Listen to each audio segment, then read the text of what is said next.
Hello, everybody. Welcome back to the Promoted channel. I appreciate you joining me today. Today's video, I want to talk about something that I am relatively passionate about when it comes to job searching, and most people just overlook it, and its value is just insane over the long term. And that is talking about recruiters and headhunters. Now, the distinction between these two is really going to be, where do you fall in the corporate ladder? Headhunters typically work with senior leadership and executives, while recruiters are going to be people that work with anybody that's beneath them. They may even also work with C-level and executives and senior leadership, but their specialty is generally going to be a little bit more broad, from individual contributor, supervisor, manager, director, VP, etc. So they're going to cover a much wider gamut. Now, in both of these frames here, headhunter and recruiter, I am not talking about internal recruiters or internal talent acquisition. That is not what I'm referring to here. I'm referring to external. And what I mean by here is these are going to be recruiting agencies or headhunting agencies. And so they are going to be somebody that's not necessarily affiliated with the organization that is going to hire you, and they're also not affiliated with you. Now, they are phenomenal because they're just someone else looking for a job for you. So in this current market where some people are spending all day, every day for weeks or months on end looking for a job, having an additional set of eyes who this is their job, or even five additional sets of eyes, 10 additional sets of eyes, it doesn't matter the amount. I mean, you can just look at the exponential growth here as to people looking for you and vetting jobs for you and getting you in front of more people. It's incredibly valuable. Now, some industries don't have these types of roles and these people out there. Some of them do. And there's going to be a couple different pros and cons here. And so what I really want to talk about today is what their use case is, also give you a little bit insider information on how they get paid and how they make their money, because that will parlay a little bit into the selection process of what makes a good recruiter, how to judge a good recruiter. And then I also want to give you some questions to ask and metrics to judge them on, at least on the front end, to save you some time. Now, this is coming from somebody who, oh man, I think I've probably worked with over 100 different recruiters within my career, probably more.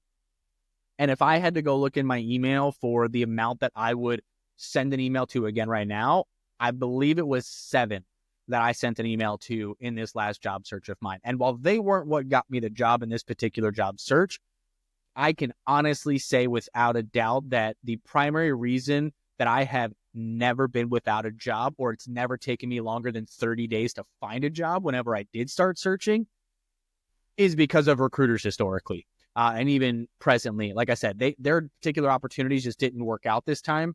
And is not on them, but they definitely fed into the overall opportunity market that I went for. So diving a little bit into recruiters, when to use them. Genuinely, whenever you can. Same thing with headhunters. They make their money not from coming out of your pocket, but they actually are paid by the employer. So the benefit to you is that, like I said, you have an additional set of eyes out there searching in the market, but they are paid in a variety of commission-oriented ways. They might have a finder's fee upon official hiring. They might have a percentage of your overall pay or salary. They might get paid X amount per hour, and then they are paying you X amount per hour, and they're making a little bit of profit there. But overall, you're still being paid a quality industry pay. So there's a lot of different ways that they're getting paid, but ultimately they are making revenue on the placement of candidates. So that is their overall incentive structure, is to get people placed. Now, that can also lead into what makes somebody more incentivized for a quality placement versus just a placement. And this is going to be just like sales. There are all of us out there who have dealt with salespeople who we would never want to work with again because they were just overly pushy, overly eager, did not care about your needs, your requirements, or what you were looking for. Those recruiters do exist out there. A lot of times they are the recruiters that are also paid by simply a flat finder's fee per placement, because that's how they get paid, is just placing people. And ironically, they're incentivized to not even necessarily place the correct person long-term, because if, let's say, the placement that they just did, they get paid for, they're there 90 days, doesn't work out, they place somebody else, they just got another finder's fee. So it's not even the greatest incentive structure, You're not necessarily going to be able to find out a lot of times what their overall payment and incentive structure is, but this is just good information to know as to why I'm telling you to not just blindly work with every single recruiter and headhunter that you work with, but interview them to get some due diligence and try to weed out the chaff. And I will be the first to say that when you find that recruiter who takes into account your needs, takes into account your requirements, lands you places, or at least presents opportunities that genuinely align with where you want to go, even if their placement isn't what works out, save their number, treat it like gold, and tell them as soon as possible, anytime you ever move companies, I want you to let me know because I want to work with you again. It is that simple. They are worth their weight in gold, especially when most of us pay for all of our entire lives by our job. And when you have somebody who is truly on your side and getting you where you want to go, it's invaluable. So getting into a little bit of their metrics of success and kind of the questions to ask and things to interview them about in order to try to get the best recruiter every time. So I mentioned the incentive structure. Now your industry is going to depend a little bit on this. So a lot of times recruiters are doing direct full-time employment type of role placement. But there's also a decent chunk out there that may be contract only or a contract to hire scenario. And so these are going to feed into some unique questions. To understand what that means is a contract is simply going to be employment for a given amount of time. It's typically for a particular project, or maybe it's just a temporary workload that they have in a given role. So it allows you to say, hey, I'm on a 6-month contract. I'm going to take it starting December 1st. And then come May 1st, my 6 months is over and you have to find something else. A lot of times that recruiter will be prepared for that scenario and they'll start helping you look for something new in about that 4-month mark. Now, a contract to hire is the same thing, but think of the contract as a start and stop and more of an audition in terms of, do they want to bring you on full time? I will personally advocate and say, if you have contract to hire opportunities, do not dismiss them. They are a win-win. A lot of people look at them as a risk in terms of, oh, I only have 6 months of guaranteed employment, but I don't know if I'm going to be converted. If you aren't converted, it's your fault and probably because you're not as good as you think you are in your given role. So you can't go into it with that mindset. Look at it as, I'm going to vet and interview them just as much as they're going to vet and interview me. But instead of it being all I have is my 2-hour interview process or 4-hour interview process with them to ask questions and have the organic conversation back and forth, I have 6 months of employment to gain experience, gain education, get compensation, and also see if this is a place that I want to work at 2, 3, 5, 7, 10 years long. So it's a win-win for everybody because that's what they're doing for you is they're looking at that 6 months, 3 months, 9 months, whatever the contract duration is before conversion to full-time employee. They're looking at it as an audition. So make it the same for you, but it's just an extension of that interview process. And the other best part is if, let's say in that contract process, you're like, hey, this is really not a good fit for me, call up your recruiter that landed you that position, let them know why, if you wanted to work with them again, or go back into the job market, and it's no harm, no foul. And you at least have the remaining part of the contract of guaranteed employment. You might even still convert, and then you still have that employment up until you looking for another job. So there's really no downside in the grand scheme. I myself have done 7 contract to hires in my technology career, been converted every single time. It's really not as risky as it seems. It's truly a probationary period, if you will, with a intermediary between. And also by you keeping in contact with that recruiting agency all along the way, they're in your back pocket the second that something is not looking like they're good within that overall audition and probationary period, which a lot of employers do for FTEs anyways, for normal full-time employees. So again, don't get caught up in the language of contract to hire versus full-time employee. You're effectively a full-time employee. It's just with an audition, like a probationary period, it's not that risky. All right. So some questions to ask the recruiters. So we've talked about their incentive structure, talked about the different ways that they hire. So now what are some things to ask?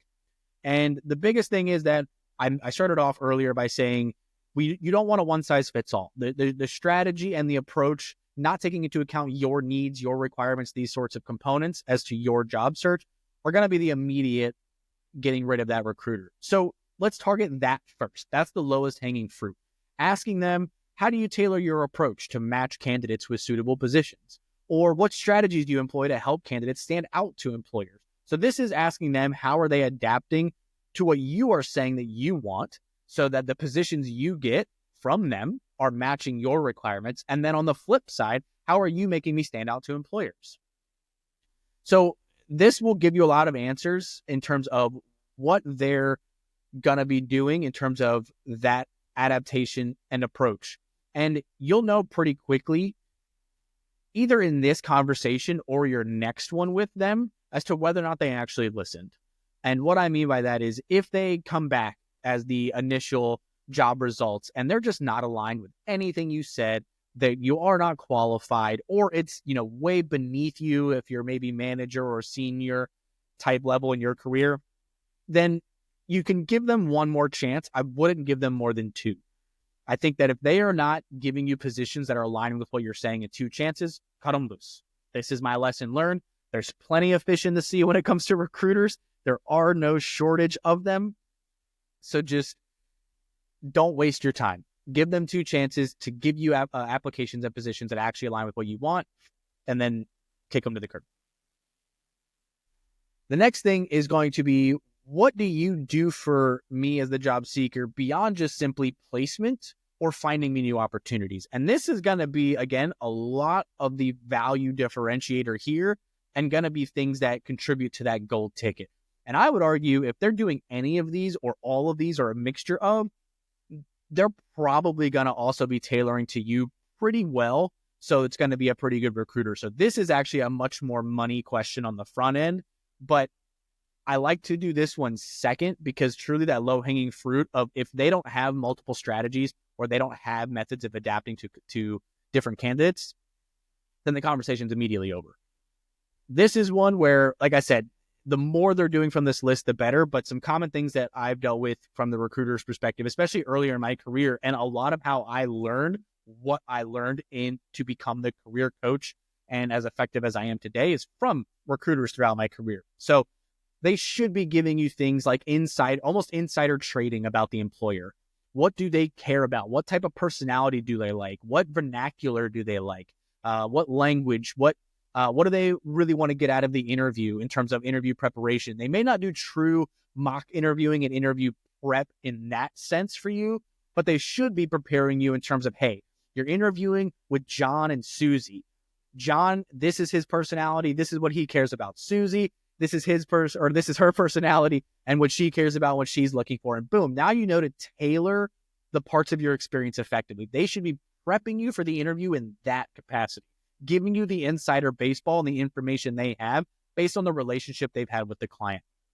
That could also be an additional question here, is, how long have you worked with X company in this recruitment scenario? And if they're a new account, then they might not have much insider baseball. It might be somewhat surface level and a little bit. But a lot of times, just like I told you to treat good employers like gold and value them and let them know that you want to work with them again no matter where they go, employers do the same thing. When they find a recruiter that is landing them consistently quality long-term applicants, they will work with that same recruiter over and over and over again. And so it's not uncommon for relationships to exist for 5, 10, 15 years between employer and recruiter. So they should be prepping you for the interview. Also, just general job market insights. So one of the unique things about recruiters and headhunters is they may have job opportunities that are not on any job boards. There might be companies that completely outsource their talent acquisition. They don't do any of it in-house. They find their select recruiters and they say, you guys do all this for me. We just have the hiring managers and HR staff, and that's it. So they will have job market insights that are unique. And I'm not going to say that are going to be more qualified or more relevant than other research or different sources that you may have in your life, but they're going to have a unique set of job market insights because they are going to have access to a hidden market that none of us do as non-recruiters. So if they can't educate you on the current state of the market or maybe industry trends or what they are seeing in their hiring process, probably not a great recruiter. So ask them about their job market insights. Ask them what value they can provide you about what they are seeing. Networking opportunities is going to be another one. I have definitely had recruiters that have expanded my network either simply through the baseline of interviewing and connection and just them performing their job, but also introducing me to other recruiters. Again, it's a very team-oriented approach generally, and multiple times have I had an interview or a recruiter found me, put me in the interview process, but then handed me over to somebody else who did maybe have that 10-year relationship with the given client and said, hey, I'm going to let you talk to this person so that you can get some insider baseball, but it'll still be me that you're working with overall in the process and the grand scheme. So, and then that opens me up to that person. I make a good rapport with the person who has the relationship, and now I kind of have access to their entire network of employers and their entire network of candidates or connections. So you can definitely expand your network, and they should be doing that throughout the process as well, whether it's just by the nature of them finding you employment opportunities, or it's by connecting you with other recruiters or other people as well. On the front end of things, they should also be providing you feedback on your resume. And then if you get to the interview stage with them, they will a lot of times get a lot more constructive interview feedback performance from the employer. The employer might actually tell them, hey, I didn't like their attitude or the way they answered. And it's because they know it's a professional relationship, and there isn't the legal issue that there is with that they're opening themselves up to by giving actual candidates that direct feedback, right? This is passing through an intermediary, so it takes off a lot of that legal burden. Now, they still can't say illegal things. So in terms of they can't sit there and judge you for having a family or having kids or being a particular race, sexuality, gender, etc., all the things that are overall protected classes, they can't give you that. But they are able to give a lot more constructive if it was attitude oriented or answers or just general experience and skill set. They can go a lot deeper and reduce the significant risk of legal discrimination and cases and things like that. And so a lot of times you'll actually get a lot more constructive feedback than you simply following up and saying, hey, what can I get? And then you get that generic response 9 times out of 10 anyways. And then your overall application strength. So when you factor in your cover letter, LinkedIn profile, resume, the language you're using, skill set you're presenting, the tailoring, all like the whole package you have, they should be giving you feedback on that as well and helping you tweak it to be more effective. Just like with the interview prep, meaning kind of that insider baseball, they should also be giving you some coaching on negotiation. Now, this is one that's interesting because if they're going for the full-time employment direct placement route, so not the contract to hire I mentioned before, they're going to give you some negotiation guidance for you to negotiate with them. Now, the reason that they generally actually want you to negotiate is because the higher salary you push, a lot of times the bigger finder's fee or the bigger paycheck they get from the placement. So listen to what they tell you genuinely from a strategy standpoint, because this is where incentives are aligned. Now, a lot of times it's the same thing with contractor and contract to hire. A lot of times they'll shoot for that upper bracket, but there definitely have been times where I had to tone down the recruiter and was like, hey, I know that we might be able to get this, but I value this position and the company and the things a lot more, and I don't think I'm worth that. And I don't want to set myself up for failure. So let's bring it down a couple bucks an hour, or let's bring it down $5,000 a year or whatever it was. Because if I'm worth that and I prove it, I'll make it up on the back end. But there's definitely been times where I had to tone it down. If the recruiter pushed back on that, then it had to be evidence-based for me to listen to them. Because sometimes they would push back and say, hey, you actually are worth this. Here's the market research. Boom, boom, boom, boom, boom. Okay, awesome. Now I'm undervaluing myself. But if they just push more from a salesy perspective and you get the vibe that they're just trying to get more of a paycheck, then that's where I would continue to hold my ground. And if they listened, awesome. They continued to enter the inner circle. And if not, then, okay, you're just trying to collect a paycheck still. So their negotiation is generally going to be pretty good overall from their strategy and guidance, but they should be giving you more than just the basics or more than just an intermediate overall broad stroke of how to negotiate, but they should be telling you what that company values and how to approach the negotiation for this organization and the people you're negotiating with. So they will give you the insider baseball. Again, if it's a full-time employment position, they may not provide this one, but a lot of the times if it's a contract to hire, they will stick with you and stay in regular contact on a weekly or bi-weekly basis for all of your onboarding and through the contract process. And this goes back to what I said, that if it's just pure contract or contract to hire, they want to make sure that you are prepared for the end of it, whether that's converting into that full-time employee or that's not working out for you, or you're just not going to convert at all. Either one, again, that recruiter is going to want to work with you again if they place you successfully, because you provided them a paycheck, they provided you a paycheck, and theoretically, this is a good thing. So they're going to want to stay in touch with you in the contract to hire onboarding support. And they can almost act as a independent liaison between you and the organization as well. So just like the organization can feed them interview feedback a lot safer than giving it to you directly, you can also potentially give feedback to the company a lot safer by using this the recruiting agency on your behalf as well. Now, the other thing that's nice is a lot of recruiting agencies out there might have access to online training, certifications, and workshops and things. So they might be able to actually help you grow your career or grow your skill set in a way that comes at no cost to you. And a lot of times they'll have this through an online portal that they offer, or they partner with somebody like a Udemy or LinkedIn Learning or something like that. But this is one of the huge value benefits as well that they can offer you.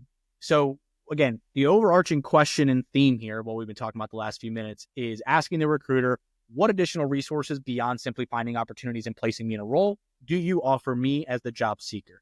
And to recap all of them here, they should be giving you the insider baseball of that particular company in two particular realms. One is going to be interview preparation and their overall employer insights and desires. The second one being how to negotiate when it comes to the compensation discussion, should you make it that far, about that particular company and the particular people you're negotiating.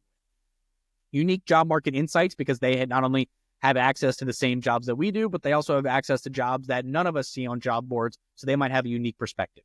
Networking opportunities through other recruiters, other employers, possibly even other candidates. Feedback on your overall interview performance, resume, cover letter, LinkedIn, hiring package. Onboarding support if it's contract to hire, and potential access to exclusive training, certifications, and workshops. These are going to be the totality of additional resources that a recruiter might be able to offer you in addition to simply job seeking. Recapping not just that, but the other two questions to ask are going to be, how do they tailor their approach to match candidates in suitable positions?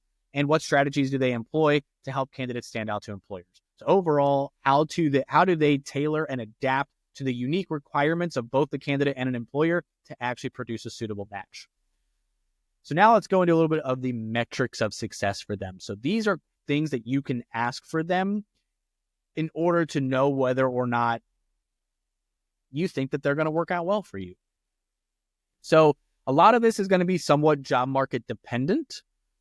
And one of the key questions that you can ask here is, before we get into all the specific metrics, is how does this compare to your colleagues, or how does this compare to the industry? Because this is something that is forever changing. So me trying to give you the current market metrics on this is constantly changing and is not necessarily going to be in a timeless fashion. So those would be the two ways that I would gauge this, is asking them, how do their metrics compare to their colleagues? See if they'll give you that insight. And how do they compare to the market? Because that one they definitely should be able to give you as to whether or not they're above, below, or at market or industry standard. So the specific metrics we want to dive into here, there are 7 metrics of success in total. I will give them all to you, and then we'll dive into each one, which are going to be the average time to placement, long-term placement rate, references that they have, offer acceptance rate, candidate satisfaction, conversion rate, and client satisfaction. One key distinction here, client satisfaction versus candidate satisfaction. Client is going to be the employer side. Candidate is going to be you as the job seeker side. So diving into each of these, some of these are pretty self-explanatory on face value, but some of them are not.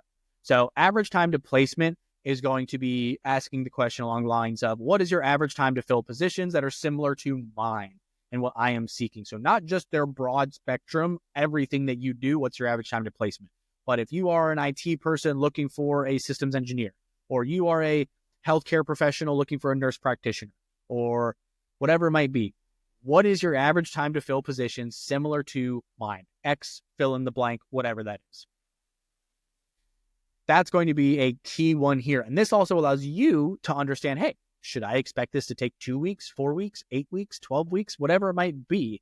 This gives you some insight, and also I think helps overall reduce stress and anxiety as well, because you do know an expected timeline, plus or minus. Again, this is an average, so it's not necessarily going to be the most accurate metric in the world, but you can then set your mindset and perspective to align with what the data is showing in the current job market.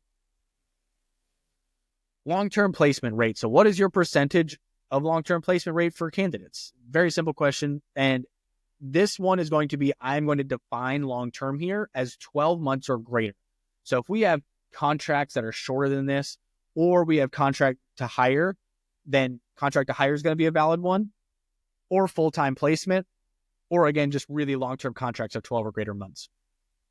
And this is going to show that they're not just placing people, but that they're actually placing people that stay, especially contract to hire and direct hire, the full-time employee ones. These two are showing that they're placing correctly, because contract to hires, I've never seen a contract to hire for 12 months of the contract phase. I don't think I've ever seen any longer than 6 months personally. So if they're staying longer than 12 months in contract to hire, that means not only did they place long-term, but they placed for successful conversion. Full-time employee, same thing. Contract, less of a great way to judge, because if it's a 12-month, 18-month, 24-month contract, an employer is going to be willing to put up with a decent amount when it comes to the long-term placement, because they have a body that's filled into that contract position.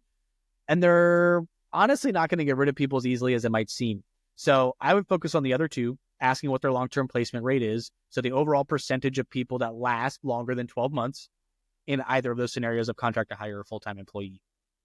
And that's going to show, going back to those original set of questions, if they are tailoring to the individual people. Asking for references. This is a great one. And here, I would honestly, if they're open to giving you references of clients, that would be great. A lot of time they can't, simply because they're under NDA or they're under some sort of confidentiality agreement that doesn't allow them to tell you the employers they work with and have those as references. But candidates, they more than likely should be able to give you some of candidates that they've worked with. And so this is going to be great in terms of you being able to reach out. This is also twofold, because not only are you going to get validation, hey, I should work with this person, but this also could be a network growth opportunity in terms of if they're going to, especially if they're going to introduce you to somebody that might be in a similar line of work to you, same industry as you, so on and so forth. Now you just expanded your network potentially as well. So asking for references, I definitely think is a great one. If you can get client references, meaning employer references, do so. But don't be shocked if they can't. Don't feel like they're trying to hide something. Don't feel like they're trying to keep it away from you. A lot of times there are confidentiality agreements behind the scenes, so it's understandable. Offer acceptance rate. Now, this is a unique metric, because ideally, people that get to the offer stage are going to accept, but they might not. So their offer acceptance rate could technically be lower, not at the fault of them, but at the fault of the candidate who just had a better opportunity or chose another role. So this isn't a perfect metric to look at, but it is just a good one to know. And most people are going to accept the offer they get. But I do want to just throw in that asterisk and caveat. And this one is a fairly self-explanatory, so I'm not going to spend a lot of time here. It's candidates getting to the offer stage. They get their offer letter. Do they accept?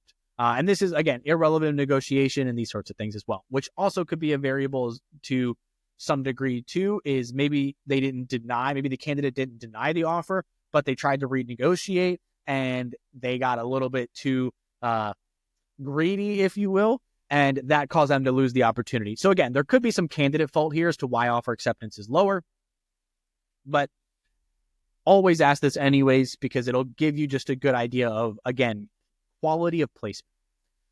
Candidate satisfaction. So this is going to be different than the references themselves, but do they actually have a metric of candidates saying they were 90% satisfied, 95% satisfied? Here were the strengths of satisfaction. Maybe here were the weaknesses of satisfaction. It's just like simple customer satisfaction, surveys and queries and things like that. So they should have one for this. And alongside that, they should have this for clients as well. And this is where you can at least get some client insight, almost guaranteed, is what is your client satisfaction rate when it comes to working with you as well. So this is one where the confidentiality agreements and things are not going to come into play, but still are going to provide you some insight as to whether or not they're placing quality people with the current organizations. And the last one is unique to the contract to hire scenario. So this is not going to be for contract and it's not going to be for full-time employee, but specifically contract to hire roles only. What was your conversion rate? So the amount of people who took the contract and got converted to full-time employee. And so this is different than that long-term placement, right? Because long-term placement is going to also factor in full-time employee and be both of those things combined, where this is just simply how many people convert. So you should expect a pretty high metric here. Again, there could be some candidate reason. I mentioned one of the biggest benefits of contract to hire is the candidate is judging the employer just as much as they're being judged. So there could be candidates that are not happy, but I would argue that goes against the quality of placement, is that they didn't take into account the overall employee's needs when placing them with the organization. So this one, you should expect a fairly high conversion rate pretty consistently across the board. Again, recapping our metrics of success here for recruiters: average time to placement, long-term placement rate, references, offer acceptance rate, candidate satisfaction, conversion rate, and client satisfaction. All of this is simply to say, recruiters are invaluable. They are additional eyes in the market to you. They see opportunities that you don't see. They have market insights that are unique to them as recruiters. They are a resource that you should always have in your back pocket. I would argue this might be the most valuable piece of network expansion that you could possibly do in your career, is finding quality recruiters. Like I said, for me, one of my biggest kind of achievements that I take pride in is the fact that if you take out the most recent job search, full transparency, but all of my other ones before that, I never had to look more than 30 days. I think it might even be under 20 days for 8 different job searches in my career to find employment. And I take credit for almost none of it. I put that on recruiters because I can honestly say before this job hunt in particular, I would make the argument I have applied personally for less than 20 jobs in my entire career. However, I have been on over 100 interviews prior to this job search, and that is because of recruiters. When you find ones that adapt, have good success rates, have good employer relationships, they are worth their weight in gold. Save their contact information, tell them you want them to save their contact information, and work with them for the rest of your career as long as they are in this line of work. And if they maybe get to a certain point of leadership that they hand you off to somebody else, treat that person the same way. Pick up where you left off with the previous person with the new person, if it's a referral-based side of the equation. If you have good or bad experiences with recruiters, leave those comments down below. If you have any questions on maybe how to judge them or want some further insights on things I didn't cover, leave those in the comments below. I hope that this helps you, again, go from either being unhappily employed or unemployed into being employed and working your way to where you want to go. If you like this video, hit the like button, subscribe to the channel, hit the notification bell. I will answer every comment below if you have anything that you need me to respond to. I appreciate you joining me today. I appreciate your time, and until next time.